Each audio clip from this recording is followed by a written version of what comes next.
humanity.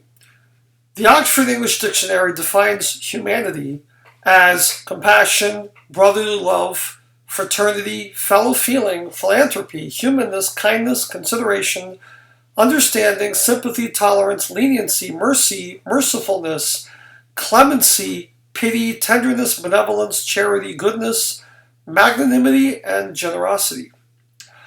And that is the main theme in Ages of Aenya, if I had to reduce it down to one word. Now, what I like about this definition, what I like about this word, is that it implies if you are human, you have these traits. I think it's a very aspirational definition, and it's a very loaded definition, and there's a lot of meaning there. Now, in Ages of Aenya, in the beginning of the story, Xander is speaking with his mentor, Quasi, in Ilmar, and his mentor tells him that Xander is going to grow up to become the Batal, and Xander is under the assumption that the Batal is some sort of great hero, some sort of great warrior, because that's what he's been training to do. He's been training to fight with a sword. His mentor says, no, you don't really understand. The Batal is less of a fighter, of a warrior, and he's more like a camphor tree or an oak tree. And he says, well, what does that mean? How is being a great hero like a camphor tree? And his mentor tells him, well, the camphor tree is a home to many, many different species. There's worms that live under its roots. There are birds that live in the nests. There's squirrels that live in the hollows of the tree. A lot of creatures call the tree its home. And, of course, Xander doesn't understand this, and then his mentor is killed before he can really further understand what that means. And so when Xander goes out into the world, he is immediately met with a lot of prejudice and a lot of hatred, partially because he's an outsider, because the Ilmar don't wear clothes. They come from a society where clothing simply doesn't exist. The climate is ideal for them to never have developed clothing. This marks him as someone who is different, who is alien. And so this is his first experience being treated differently because of who he is and because of how he lives and how he presents himself. Xander comes to the city of Hedonia. And Hedonia is this walled-off city where they are they kind of cordon off the city into different sections based on social class and social standing. And if you are a foreigner, they're less likely to let you into the city.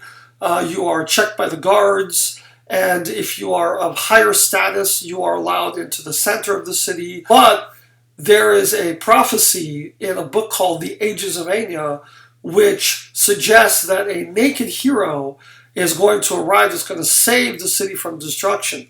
Now, why is the city being threatened? It's being threatened because there is a race of creatures called merquid that have been attacking the city. Now, Xander is kind of confused, and he says, well, why is this race attacking the city? And the high priest tells him, well, they're attacking because they're mindless, they're murderous, and they have really no motivation other than they just want to kill. They just want to kill. And so they're pure evil, and so all we can do really is to try to defend against them and to try to kill them because they're the enemy. Well, of course, as the story progresses, we discover that, yes, the merquid are doing terrible things against the Hedonians, but that they have reasons for doing that. And the reasons that they do that are very sympathetic for the reader and for Xander. And so the lesson here, these merquid were treated as though they were this mindless, monstrous creatures, when in actuality, they had an element of humanity. Later on in the story, we are, again, there are these different levels of how people treat each other in this world. the survivors of Hedonia are taken to a place called Nimbos. And in Nimbos, you have a race of bird people called the avians. And the avians, they actually look down upon humans in the same way that humans look down upon the lesser races like the merquid and human races that are not as advanced as the Hedonians. So for the bird people, they are sitting high in judgment upon humanity, not realizing that they're sort of making the same mistakes that humanity is making by sort of being prejudicial against the human race. And again, that theme progresses later on when Xander and Thalana escape from Nimbos and they end up in the desert. They discover the ruins of an ancient civilization of reptilian creatures called Septhera, and who are also called the Snake Men. And many thousands of years ago, the Snake Men actually dominated and enslaved humans. And again, they basically treated humans in the same way that we would treat livestock or animals. They enslaved humans. They ate humans, and they also kind of forced humans to fight in an arena.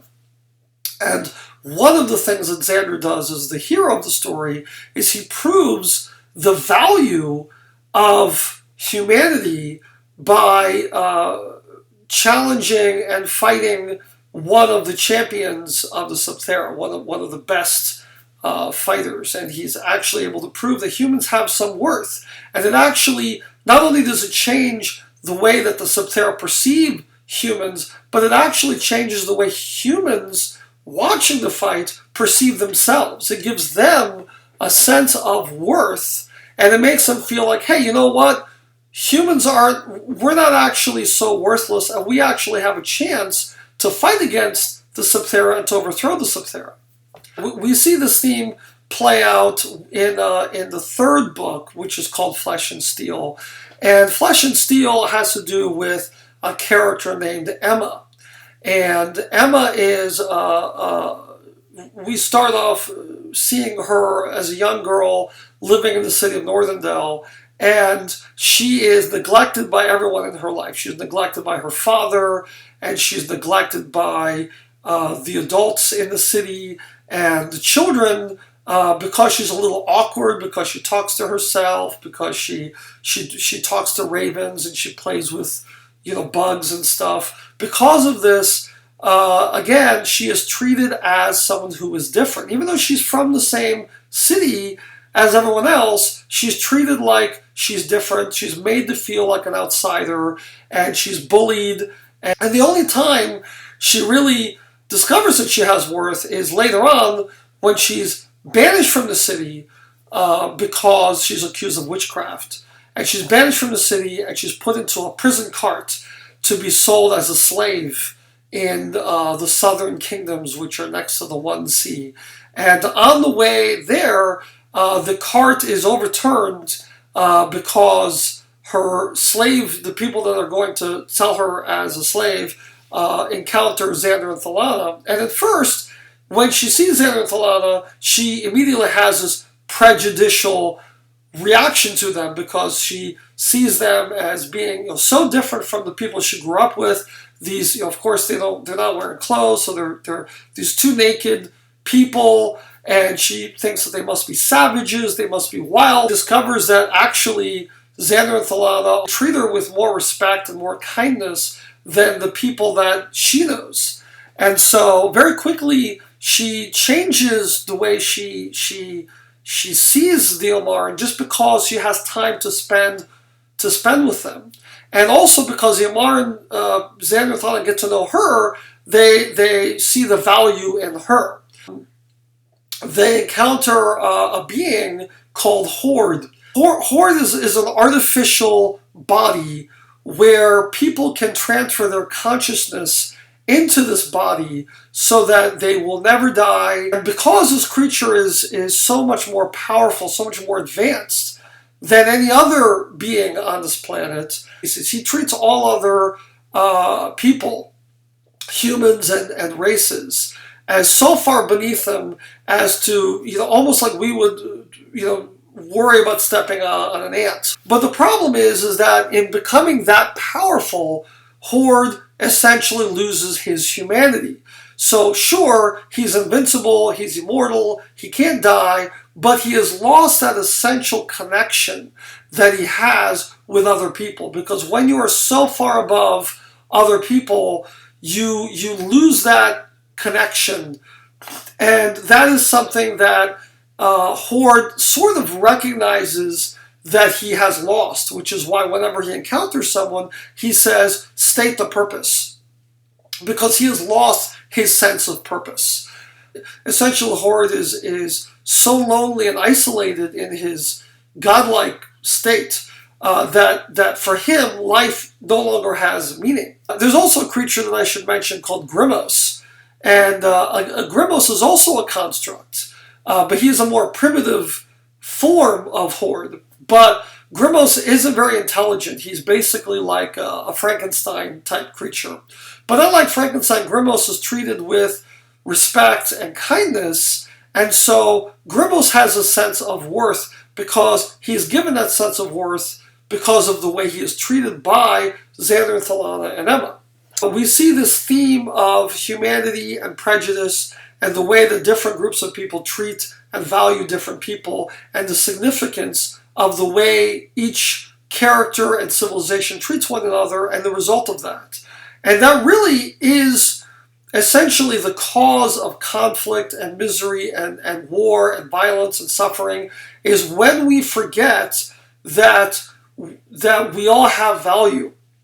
And it all kind of comes back to when Xander talked to his mentor, and his mentor told him the camphor tree is a metaphor for the world, and the camphor tree is a home for different species that all sort of live cooperatively together. A true hero has to bring to the world. He has to bring to the world that understanding of bringing people together and finding a way for humans and civilizations to live and to cooperate together. One of the last lines in the book is Thalana talks to Xander, and she asks him a question: where do we go from here? What are we going to do? And how are we going to live? And he says, we're going to live the same way we're going to die, as humans. And again, it's not so much to elevate necessarily human beings above other races or species, but it's really to expand that definition of humanity to encompass creatures and species that can have that humanity.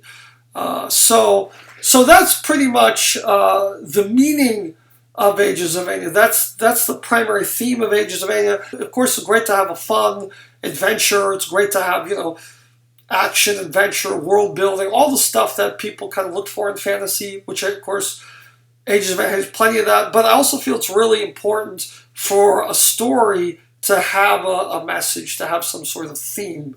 Otherwise, it's shallow. So that's Ages of Aenya. If you enjoyed this video, if it sounds interesting to you, I highly recommend you picking this up. You can get it at my website, nickalamonos.com, or you can go to Amazon and just look under the title Ages of Aenya. So thank you for watching.